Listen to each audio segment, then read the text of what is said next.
اللهم صل على سيدنا محمد يا رب صل وسلم دائما ابدا على حبيبي.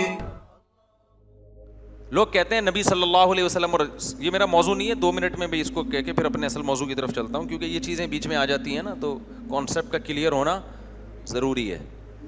لوگ کہتے ہیں نبی صلی اللہ علیہ وسلم کی زندگی تو بہت سادہ تھی, جو کی روٹی, 40 دن گھر میں چولہا نہیں جل رہا, پیون زدہ کپڑے گھر میں. اچھا, پھر لوگ مولویوں پہ اعتراض کرتے ہیں, یہ مولوی جب نبی کی سیرت بیان کرتے ہیں تو سادگی سادگی سادگی, اور خود ان کا اپنا لائف اسٹائل دیکھو, بزنس کلاس میں سفر کر رہے ہیں. ابھی میں جب گیا سعودی عرب, سعودی ایئر لائن میں اکیلا مولوی بزنس کلاس میں بیٹھا ہوا تھا, سارے کہاں بیٹھے ہوئے تھے, اکانومی میں. مجھے خدا کی قسم شرم آ رہی تھی, میں سوچ رہا تھا ٹکٹ کینسل کروں, میں بھی پیچھے جا کے بیٹھ جاؤں, کوئی پتھراؤ نہ شروع ہو جائے گا. بس مولوی کو دیکھو, ہماری زندگی بزنس کرتے کرتے گزر گئی, ہم اکانومی میں جا رہے ہیں. اس مولوی کا 2 ٹکے کا بزنس ہمیں کہیں نظر نہیں آ رہا, اور جا کس میں رہا ہے, بزنس کلاس میں جا رہا ہے. اب وہ مجھے ٹکٹ ہی جس نے بلایا اس نے بزنس کلاس کا ہی دیا تھا, میرا تو قصور نہیں ہے نا بھائی اس میں.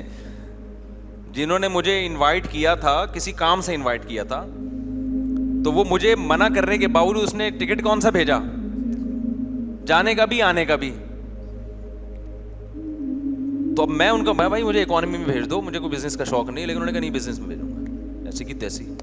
اب ہم گئے تمیز سے, لٹکایا ہم نے بیگ, سارے بڑے بڑے لوگ اکانومی میں غریبوں کی طرح بیٹھے ہوئے ہیں, بزنس میں نکل کے جا رہے ہیں. تو پھر لوگ یہ جب منظر دیکھتے ہیں کہتے ہیں ادھر سادگی دیکھو ان لوگوں کی, اور اگر اپنے پیسوں سے بھی جاؤں بزنس کلاس میں تو کسی کو تکلیف کیا ہے, ٹھیک ہے نا, اپنے پیسوں سے بھی جا سکتا ہے آدمی. سادگی پہ اگر آنا ہے تو پھر گدھے پہ جاؤ سعودی عرب, جہاز میں جاؤ ہی نہیں. کیونکہ صحابہ کرام جب سعودی عرب جاتے تھے نا مصر اور شام سے, تو گدھے اور گھوڑے پہ بیٹھ کے, اونٹوں پہ بیٹھ کے جاتے تھے.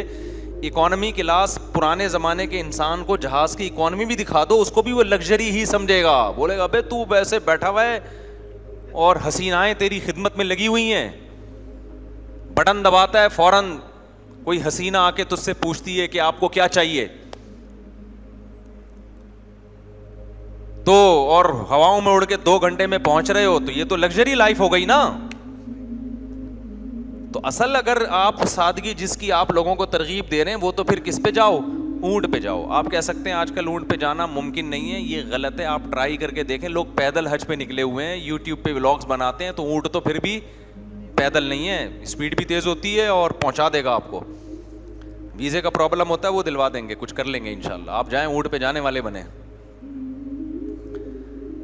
تو لوگ کہتے ہیں ان مولویوں کی تقریریں دیکھو, سادگی سادگی. نبی صلی اللہ علیہ وسلم جس بستر پہ سوتے تھے اس میں نشانات پڑ جایا کرتے تھے, اور یہ سفر کر رہے ہیں, پورا عملہ بیٹھا ہوا تھا پیچھے, اور مولوی کس میں جا رہا ہے, بزنس کلاس میں جا کے بیٹھ رہا.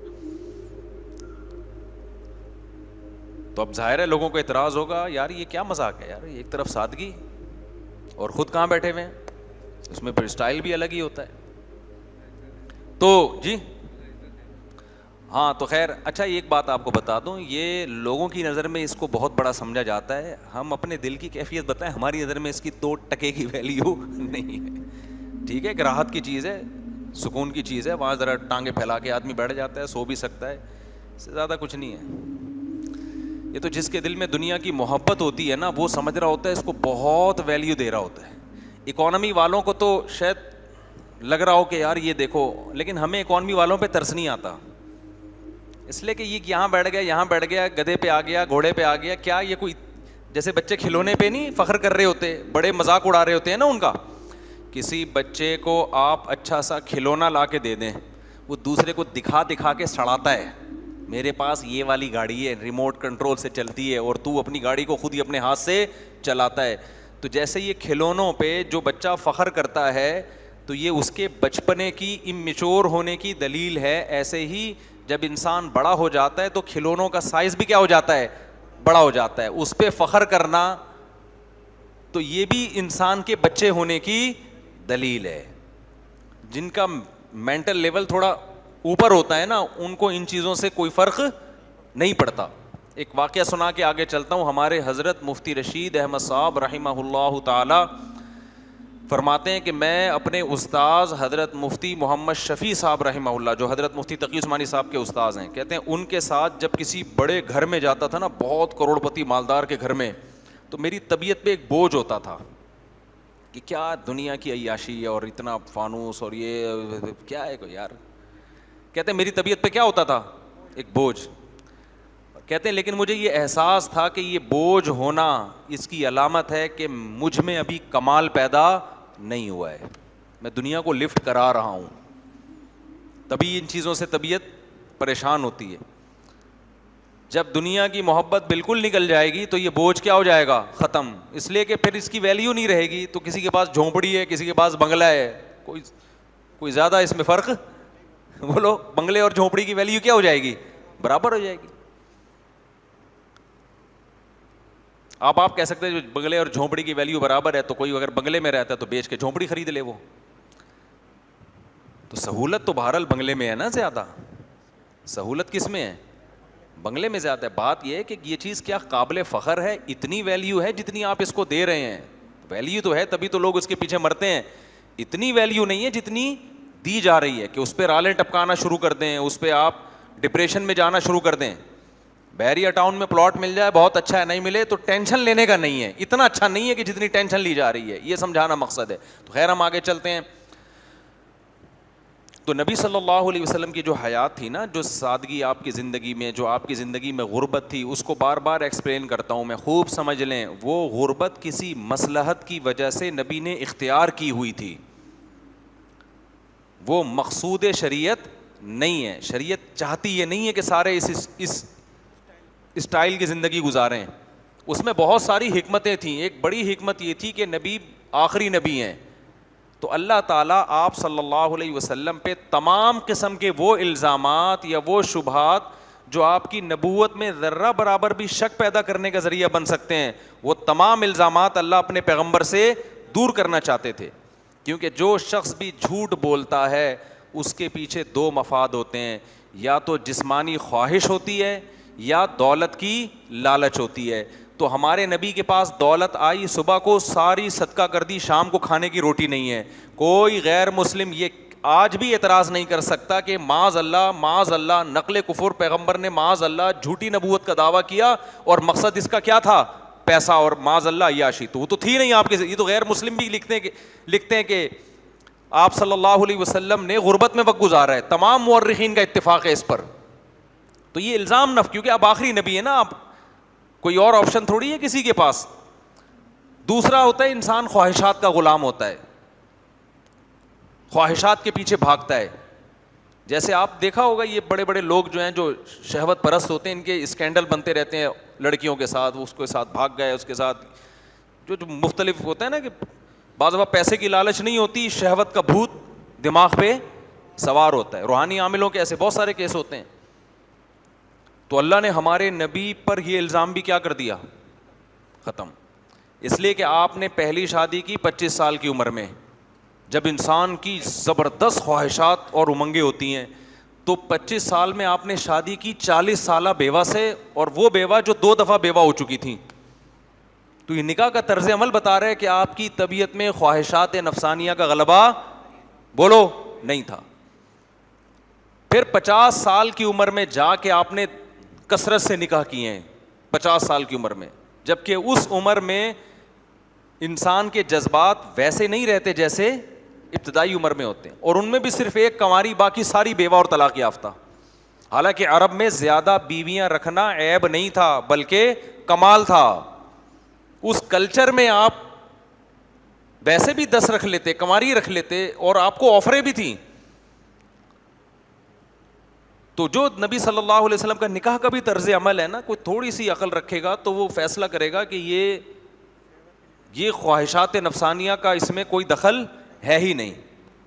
اب سوال پیدا ہوتا ہے کہ اللہ اگر نبی کو یہ حکم دیتا کہ آپ نکاح کریں ہی نہیں, تو اور بات کلیئر ہو جاتی نا, دودھ کے دودھ پانی کا پانی, کہ بھئی آپ تو خواہشات کا آپ میں غلبہ ہے ہی نہیں, بالکل ایک بھی نہیں کیا آپ نے. وہ پھر دوسری حکمت کے خلاف ہو جاتا ہے. اس لیے کہ اسلام نکاح کو کیا چاہتا ہے, پروموٹ کرنا, تو اس میں بھی تو پیغمبر کو نمونہ بنانا تھا نا, تاکہ لوگ پیغمبر کی اقتدا کریں. اگر آپ کرتے ہی نہیں تو پھر لوگ کہتے ہیں پیغمبر نے نہیں کی, تو وہی پادری پن آ جاتا, پادریوں والا حساب جو عیسائیت میں ہوا کہ کوئی شادی بیاہ نہیں, نکلو جنگلوں میں اللہ اللہ کرو بیٹھ کے. تو اسلام چاہتا تھا لوگ نکاح کریں, تبھی ہم نے بھی کر لیا الحمدللہ.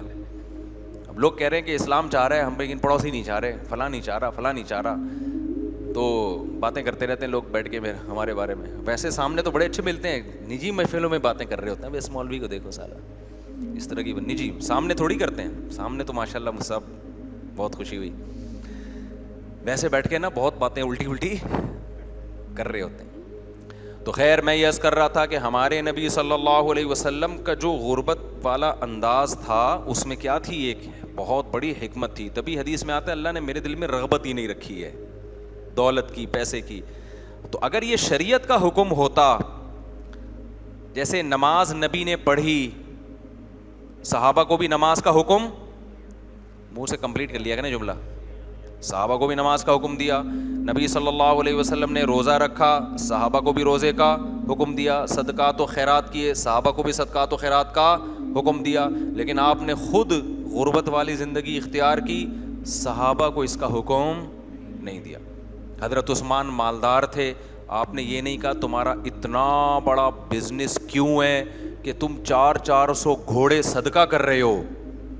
جب جو 400 گھوڑے, اس گھوڑا اس زمانے میں لینڈ کروزر تھا, بلکہ BMW تھا وہ, اور اونٹ اس زمانے میں گھوڑے سے بھی اوپر کی چیز تھی. 100 اونٹ, 200 اونٹ, جو 200 اونٹ کا مطلب پتہ ہے کیا ہے, ایک تاجر ڈونیشن کر رہا ہے 200 لینڈ کروزر, سمجھ لو اس کے ایسٹس کتنے ہوں گے. تو ہمارے نبی نے تو نہیں کہا کہ بھائی یہ تمہارے پاس اتنا پیسہ آ رہا ہے, تم یہ اتنا کما کیوں رہے ہو ہیں بھائی. حضرت عثمان مدینہ سے تھوڑی اتنا کما سکتے تھے, آپ کی تجارت دوسرے کنٹریز, امپورٹ ایکسپورٹ کا کام تھا آپ کا. وہ بڑے بڑے تاجر لوکل بزنس میں اتنا نہیں کماتے, پہلے بھی نہیں کماتے تھے, آج بھی نہیں کماتے. جن کی امپورٹ ایکسپورٹ کا کام ہوتا ہے وہ بڑے بڑے تاجر ہوتے ہیں. ایسے ایسے تاجروں سے میں ملتا ہوں نا, آپ کی سوچ, پہلے ہم سمجھتے تھے مالدار اس کو بولتے ہیں جس کی 6 لاکھ روپے 7 لاکھ روپے تنخواہ ہو. ابھی جب ہماری ٹریولنگ ہوئی, لوگوں سے تعلقات ہوئے, ہم غریبوں سے بھی ملتے ہیں, مالداروں سے بھی ملتے ہیں. ایسے ایسے غریب نظر آتے ہیں کہ آدمی کہتا ہے یار یہ بیچارہ گزارا زندہ کیسے ہے, اور ایسے ایسے مالدار ملتے ہیں کہ آدمی کہتا ہے بھائی یہ 8-10 لاکھ ان کے لیے بزنس کلاس کچھ ہے ہی نہیں. صحیح ہے نا, یہ جہاز میں یہ جہاز بھیج دیں گے, وہ صاحب میں آپ کے لیے الگ سے ایک جہاز بھیج رہا ہوں, آپ پائلٹ کے ساتھ بیٹھ کے آ جائیں اس میں.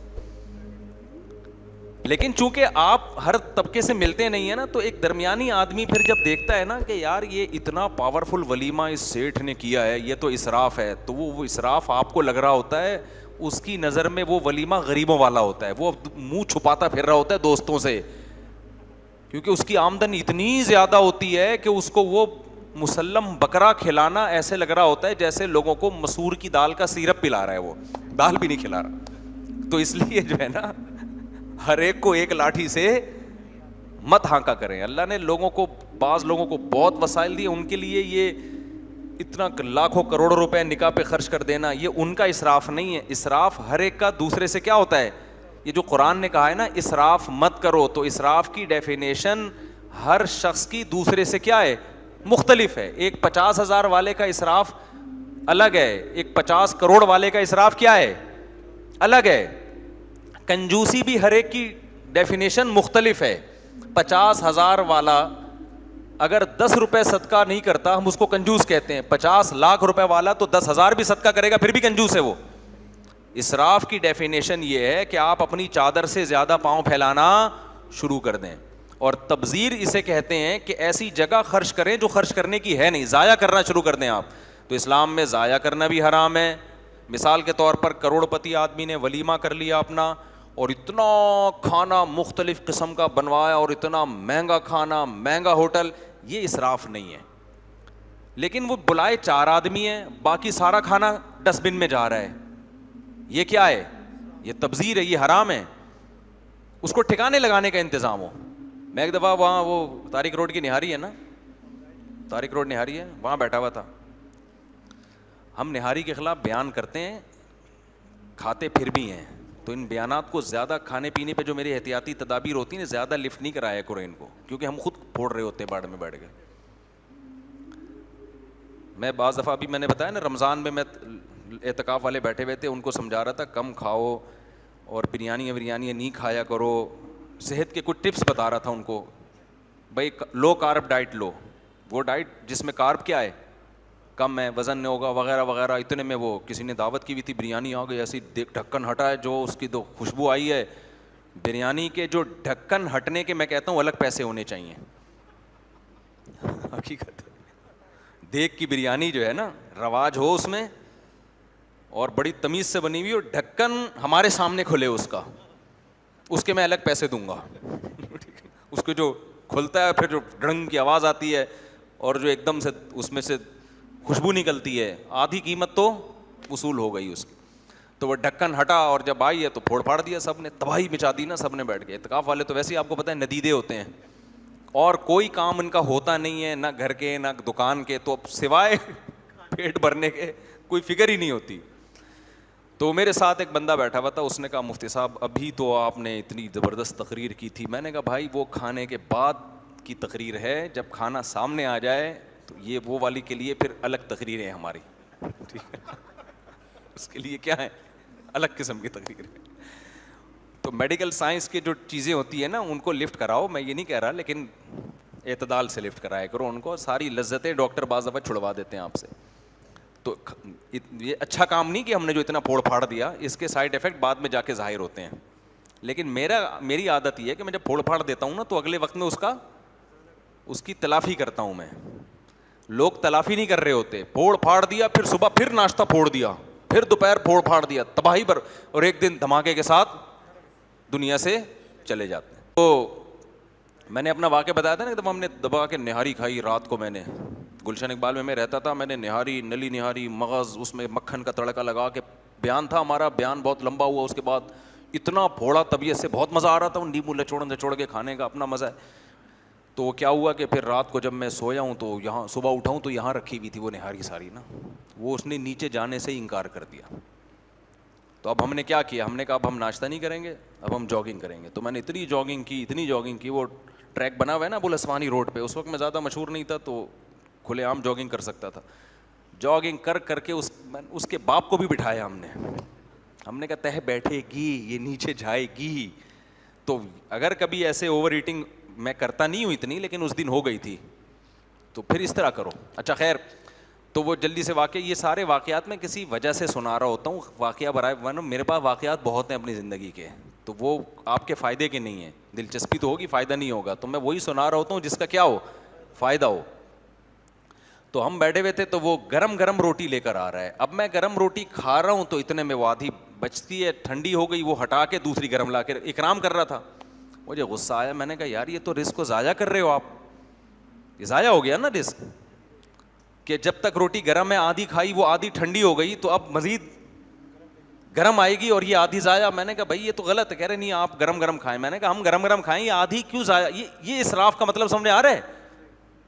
خیر اس نے کہا مصعب ہمارے پاس ٹھکانے لگانے کی جگہیں بہت ہیں. تو پھر میں نے کہا پھر ٹھیک ہے, وہ آدھی روٹی پھر وہ ضائع نہیں کی ان لوگوں نے, ان کے پاس ٹھکانے لگانے کا انتظام ہے. اب جب انتظام ہے تو پھر گرم ہی کھاؤ, ٹھیک ہے نا.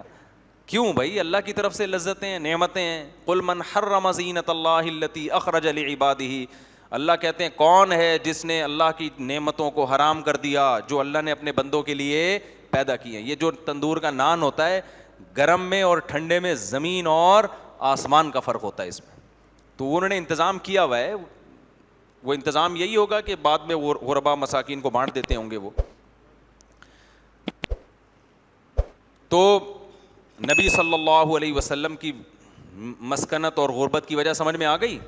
یہ آپ صلی اللہ علیہ وسلم کی اختیاری تھی, اس میں اور بہت ساری حکمتیں تھیں, ابھی میں اس سب کی بات نہیں کرتا. بڑی حکمت یہی معلوم ہوتی ہے سرسری غور سے. تو آپ صلی اللہ علیہ وسلم نے حضرت عثمان کو نہیں منع کیا. عبد الرحمن ابن عوف بہت مالدار صحابی تھے. حضرت ابو بکر جو نبی کے سب سے چہیتے, سب سے قریبی, وہ بڑے مالدار تھے. حضرت ابو بکر نے غلام جو تھے حضرت بلال, ان کو خرید کے آزاد کر دیا. ٹھیک ٹھاک پیسہ تھا تو غلام خریدا نا, غلام لاکھوں میں نہیں ہوتا تھا, کروڑوں میں ہوتا تھا. ہم نے جامعۃ الرشید میں ایک مرتبہ صحابہ کرام میں جو مالدار صحابہ تھے نا, ان کے پاس جو ذخائر تھے اور اثاثے تھے, آج کے دور کے لحاظ سے اس گولڈ اور سلور کی ہم نے جو ویلیو نکالی وہ اربوں میں بنتی تھی, اربوں میں. کسی کے 5 ارب روپے کے اثاثے, کسی کے 6 ارب روپے کے اثاثے ان کے پاس, اور اسی سے وہ بزنس کرتے تھے. تو اس سے صاف پتہ چلتا ہے کہ اسلام جائز لذتوں پہ پابندی نہیں لگاتا. لہذا کوئی مولوی اگر بزنس کلاس میں سفر کر رہا ہے تو بالکل ٹینشن لینے کی ضرورت نہیں ہے. حسد کی آگ میں جلو گے, اس سے کولیسٹرول کم نہیں ہوتا, اس سے کولیسٹرول بڑھتا ہے. تو جانے دو, دعا کرو اللہ کرے اور اللہ ترقی دے دے, تو اس میں کوئی ٹینشن والی بات نہیں. تو لوگ ٹینشن لے نہیں رہے ہوتے, لیکن کچھ جو مخالفین ہوتے ہیں نا مولاناؤں کے, وہ ٹینشن لے رہے ہوتے ہیں کہ دیکھو یہ بزنس کلاس میں سفر کرتے ہیں, دیکھو یہ پیرس میں گھوم رہے ہیں, دیکھو یہ 4 شادیاں کر رہے ہیں وغیرہ وغیرہ. تو جب اللہ آپ کو پیسہ دے تو پھر آپ بزنس کلاس میں سفر نہ کیجیے گا, بلکہ آپ جہاز کی دم پہ لٹک کے سفر کرنا آپ, ٹھیک ہے نا. پہنچتا دم بھی وہیں پہنچتی ہے جہاں اندر بیٹھے ہوئے لوگ پہنچتے ہیں. تو یہ دماغ سے یہ نکالو اپنے. ہمیں شریعت اسی کو سمجھنا ہے جس کو اسلام نے کیا کہا ہو, شریعت کہا ہو. اسلام نے جو حکم دیا ہے بس اس سے آگے بڑھنے کی کوشش مت کرو, اللہ سے آگے نہ نکلو. یہ جو قرآن میں آتا ہے یا ایھا الذین آمنوا لا تقدموا بین یدی اللہ ورسولہ, سورہ حجرات, اے ایمان والو اللہ اور اس کے رسول سے آگے بڑھنے کی کوشش مت کرو. کیا مطلب؟ جتنی پابندیاں اللہ رسول نے لگائی ہیں اس لمٹ کو کراس کرنے کی کوشش مت کرو کہ نہیں جی اللہ اس کے رسول نے معاذ اللہ غلطی کر دی, اب مجھ سے پوچھیں آپ. ہمارے حضرت ایک جگہ گئے, وہ پیر صاحب تھے, تو کسی نے دعوت کی تھی, تو پیر صاحب کے سامنے نا مختلف قسم کی ڈشیں رکھ دی, مرغی بھی ہے, بیف بھی ہے, بریانی بھی ہے. پیر صاحب نے کہا توبہ توبہ, استغفر اللہ استغفر اللہ, نبی کی زندگی اتنی سادہ, یہاں مرغے کھائے جا رہے ہیں. تو حضرت تو مفتی تھے, حضرت نے فرمایا یہ آپ کے لیے نہیں, یہ میرے لیے. حضرت تو ہمارے لحاظ مروت بہت کم کرتے تھے, تبھی لوگ ان سے دور بھی رہتے تھے, اور بہت خطرناک حضرت تھے وہ, تبھی ان کا حلقہ بھی بہت تھوڑا سا تھا. ہم جیسے لوگ ٹک گئے, ورنہ بہت سے لوگ آتے تھے بیان سن کے بھاگ جاتے تھے. ہم نے ایک دفعہ حضرت کو پرچہ لکھ کے دیا, حضرت آپ کا بیان اتنا سخت ہوتا ہے کہ لوگ بھاگ جاتے ہیں, تو آپ تھوڑا ہلکا ہاتھ رکھیں. حضرت نے فرمایا بھاگ کے کوئی مرتد تو نہیں ہو جاتا نا, کسی اور مولوی کے پاس چلا جائے گا. تو ہم نے کہا حضرت نبی صلی اللہ علیہ وسلم تو بڑے نرم طبیعت کے تھے, وہاں تو لوگ آتے تھے, سب کے لیے دروازہ کھلا تھا, آپ کا بیان ہر آدمی ہضم نہیں کر سکتا. تو حضرت نے جواب دیا کہ نبی آخری نبی تھے, آپ کی محفل سے اگر کوئی چلا جاتا تو اس کے پاس کوئی دوسرا آپشن نہیں تھا, اس لیے آپ کو تو اللہ نے جامع شخصیت بنایا تھا. کہا ہم آخری بھی نہیں ہیں اور اکیلے بھی نہیں ہیں, دنیا علماء سے بھری ہوئی ہے. یہ جو مولوی سمجھتا ہے نا بس میں ہی ہوں باقی سارے غلط ہیں, تو اس کا مطلب وہ خود غلط ہے. فرمایا ہم ایک مولانا ہے جو ہمارے مزاج سے آئے گا تو ٹھیک ہے, نہیں آئے تو بہت سارے لوگ ہیں وہاں چلا جائے. ان دنوں میں مجھے یاد ہے کوئی بہت بڑے سیٹھ صاحب آ گئے, حضرت مفتی تقی عثمانی صاحب کا بیان سنتے تھے, وہ داڑھی نہیں تھی ان کی. ہمارے حضرت کا بیان سننے, حضرت نے جو اسٹائل تھا نا حضرت کا, اس اسٹائل میں بیان کیا. ان کو اپنی بےزتی محسوس ہو گئی نا ٹھیک ٹھاک طریقے سے کہ یار یہ کیا ہو گیا. مجھے ملے وہ کہنا یار میں حضرت مفتی تقی صاحب کا بیان سنتا ہوں, اتنا پیارا پھول جھڑتے ہیں ان کے بیان سے, اتنے اچھے اخلاق, اور یہ بھی حضرت کے مفتی تقی صاحب کے استاذ ہی ہیں, استاذ سمجھ کے آیا تھا, انہوں نے تو میری اچھی خاصی طبیعت کیا کرتی ہے دھو دی ہے. پھر کہنے لگا یار ہم جیسوں کے لیے وہی ٹھیک ہیں, ہم جیسوں کے لیے. میں نے کہا چلو شکر ہے, ایسا تو نہیں ہوا نا کہ سب سے ہی بدک گیا. تو اس نے دونوں مولانا سنے ہوئے تھے, دونوں بزرگوں کو سنا ہوا تھا, تو بھائی جو آپ کو زیادہ اچھا لگ رہا ہے آپ کیا کریں. تو حضرت کا نظریہ اور صحیح ہو گیا. حضرت فرمایا کوئی ہم کوئی اکیلے تو نہیں ہے نا, یہاں سے نہیں تو جہاں سے اچھا لگ رہا ہے وہاں جا کے سن لو بھائی. لیکن ہمارے حضرت کا ایک مزاج تھا, کیا تھا وہ, to the point, straightforward, اور کوئی لچک اس میں نہیں, مروت زیادہ نہیں تھی حضرت میں. تو وہاں ایسا ہی ہوا کہ اچھا استغنا اتنا زیادہ تھا نا کہ کوئی چندہ بندے کے معاملات بھی نہیں تھے, بہت زیادہ اس میں طبیعت میں استغنا تھا. بلکہ کوئی چندہ دینے آتا تھا نا تو وہ پہلے لائن میں لگتا تھا, اور اس کے ساتھ جو سلوک ہوتا تھا نا وہ دوبارہ آ جائے تو سمجھ لو کہ بہت ہی مخلص ہے وہ. تو خیر اب ہوا یہ کہ کیا واقعہ بتا رہا تھا یار میں, نہیں ایک دماغ میں بڑا ٹیکنیکل قسم کا واقعہ آیا تھا.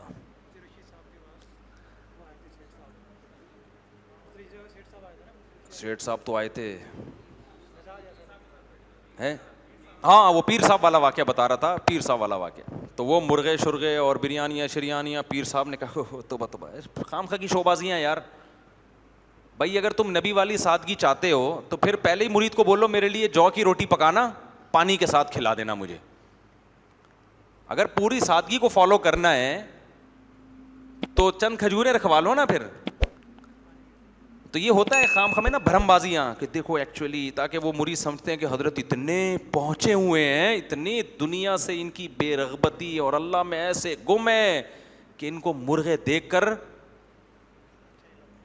گھن آنا شروع ہو گئی ہے کہ صحابہ کرام کو تو جو کی روٹی نہیں ملتی تھی اور ہم یہاں بیٹھ کے کیا کر رہے ہیں, مرغے کھا رہے ہیں. توبہ توبہ.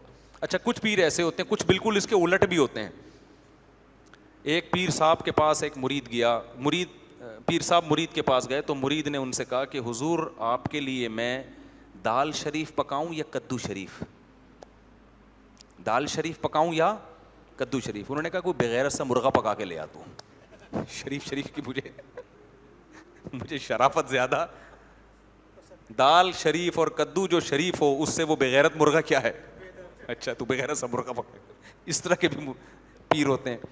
تو پیر کہنے لگے یہ میں نہیں, حضرت نے فوراً ٹوک دیا. حضرت نے فرمایا کہ یہ آپ کے لیے نہیں ہے, یہ میرے لیے. وہ پیر صاحب منہ دیکھ رہے ہیں یار یہ کیا ہو گیا.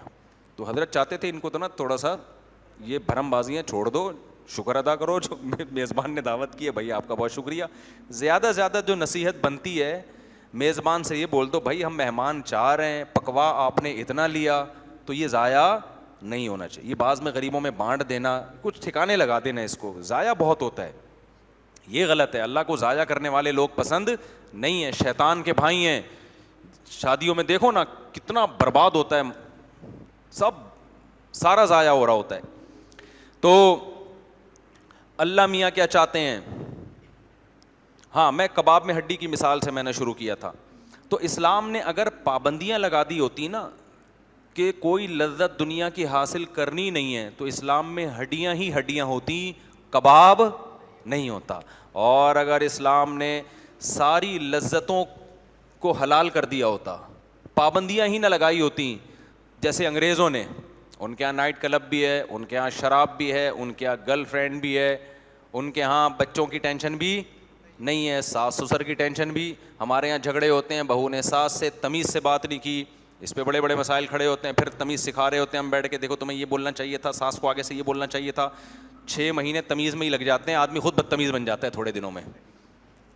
مرد کے ساتھ ایسا ہی ہوتا ہے نا, وہ اپنی بیگم کو سمجھا رہا ہوتا ہے دیکھو یہ میری ماں ہے, اس کا احترام کرو, اس سے ایسے نہیں. پھر بیگم کہتی ہے آپ کی اماں نے یہ الٹا لفظ کیوں بولا, آپ کہتے ہو دیکھو انہوں نے جب الٹا بولا تھا تو وہ خاندان کے بڑے ہیں, تم برداشت کر لیتی.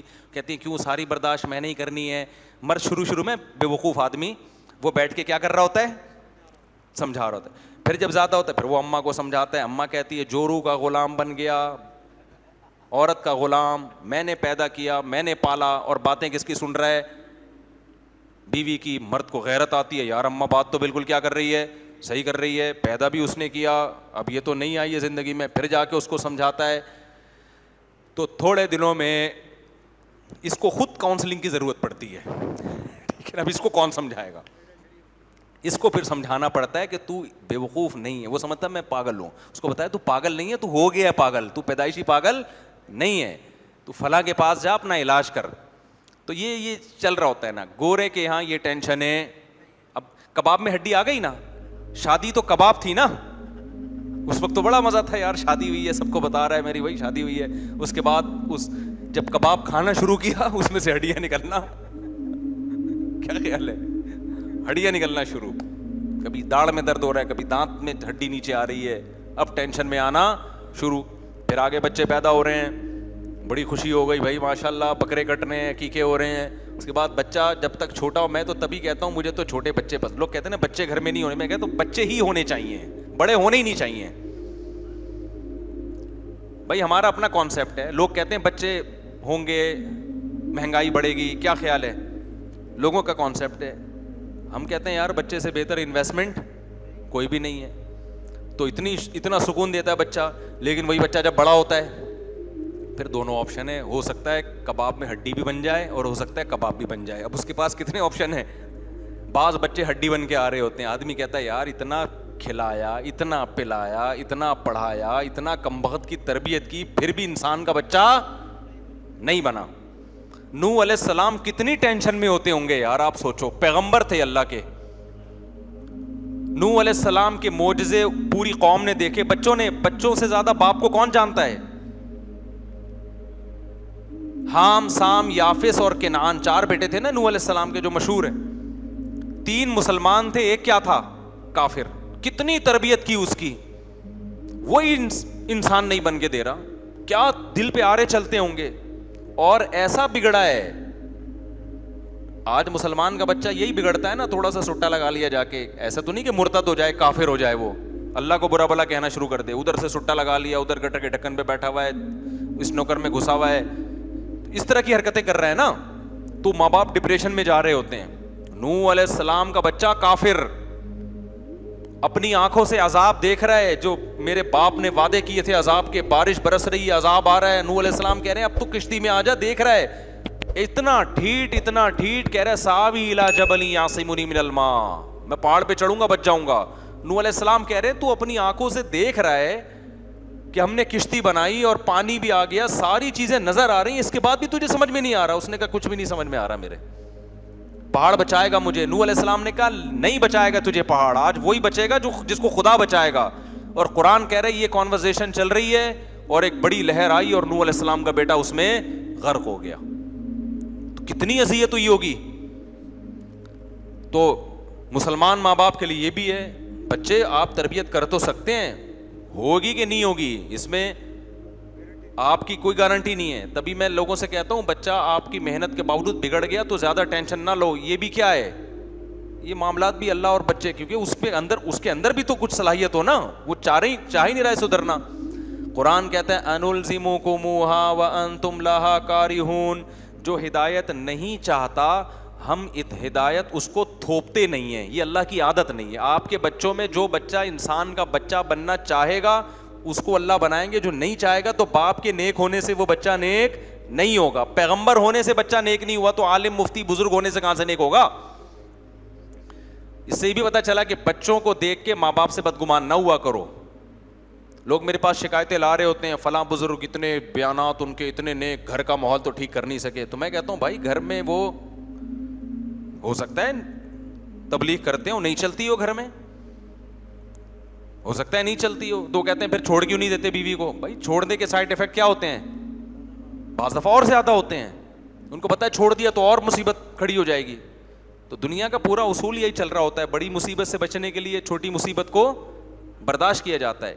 تو اس لیے کبھی کسی اہل اللہ, کسی نیک آدمی کے بچوں کو دیکھ کے, بیوی کو دیکھ کے کہ بیوی پردہ نہیں کرتی, ماڈرن ہے, یا جھوٹ بولتی ہے, یا چوریاں کرتی ہے, یا بچے بگڑے ہوئے ہیں, تو اس سے دیکھ کے گھر کے سربراہ سے بدگمان مت ہوا کرو. سمجھتے ہو عین ممکن ہے وہ انسان کا بچہ بنانے کی کوشش کر رہا ہو, نہیں بن رہے ہو, یہ تو اللہ کا نظام ہے بنایا ہوا. تو میں یہ عرض کر رہا تھا کہ چونکہ انگریز اسلام کو نہیں مانتا, لہذا اس کی زندگی میں کباب ہی کباب ہے, ہڈیاں نہیں ہیں. تو گرل فرینڈ کا سسٹم ہے, ساس بہو کی ٹینشن کیا ہو گئی. انگریزوں کے بھی پھڈے ہوتے ہیں کہ میری وائف میری والدہ سے, مدر سے اس طرح سے بات کر رہی, وہ کہتے ہیں کیا یہ ہوتا کیا ہے, یہ کیا مطلب اس کا. سسر تو سیٹ اپ ہی ختم ہو گیا نا. فادر جب ہے ہی نہیں تو ان لا کہاں سے آیا. فادر ان لا تو ایک الگ اسٹیپ ہے نا, جو بغیر لا والا فادر ہے, جو حقیقی فادر ہے, جو صرف قانونی باپ نہیں ہے, جو سچی مچی کا باپ ہے, وہی کسی کے یہاں ہے کسی کے یہاں نہیں ہے. تو ان لا والا تو بہت, دیکھو جانوروں کے سچی مچی کے باپ بھی نہیں ہوتے, جو لیگل باپ جس کو کہتے ہیں. گدھے کا ہوتا ہے, بار بار میں مثال دیتا ہوں, گدھے کا باپ کسی کو نہیں پتا ہوتا. تو فادر ان لا کہاں سے آ گیا گدھے کا. فادر ان لا ہوگا کہ یہ گدھی ہے تو یہ گدھی کا چونکہ باپ ہے تو یہ اس گدھے کا کیا بن گیا. تو گدھا بولے گا کہ میں گدھا ہوں, میرا سچی مچی کے باپ کا کسی کو پتا نہیں ہے, تبھی تو میں گدھا کہلاتا ہوں.